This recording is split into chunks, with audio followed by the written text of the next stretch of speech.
it is a unique approach actually for trying to transition basic Braille reading to a tactile-based experience for kids. So they read in the Braille like they traditionally would, and then they touch things tactily that allow them to experience what it is they read in a different, meaningful way. And so the expression is through touch.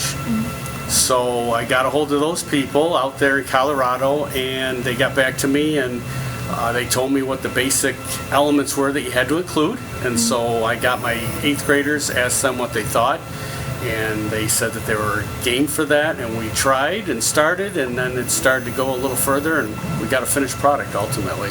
Everything from stories to games to just textures and things that a student would touch and experience. So we incorporated stories, we've got games, we had Braille printed and then attached to those pieces, and then took them to the blind school this past Tuesday on the 10th. It's quite heavy right now, but we want to make it so you can just take it wherever.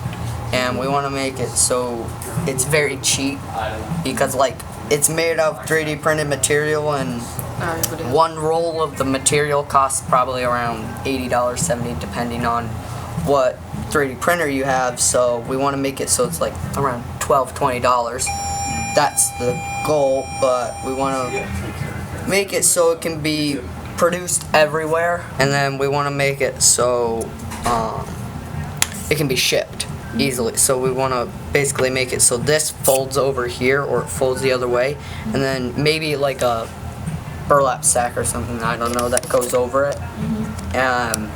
That's the goal. I'm not sure we can do it this year. Today's the last school day, so. So we basically we took the story and we went through it and like figured out the different sections that we wanted to include, and then we went through those sections and picked out like parts that we wanted to put on so they could like feel and touch it, and then we had to go through the process of creating it all, and then we just put it all together. We have labels on these things and they didn't really use them, and so we have to like find a way to put them in a spot where they will be able to find them and use them. And we had to our first plan was to put this on this side and this on this side, and we learned from someone that came in to help us that they read first and then they would feel, so we had to switch that all around.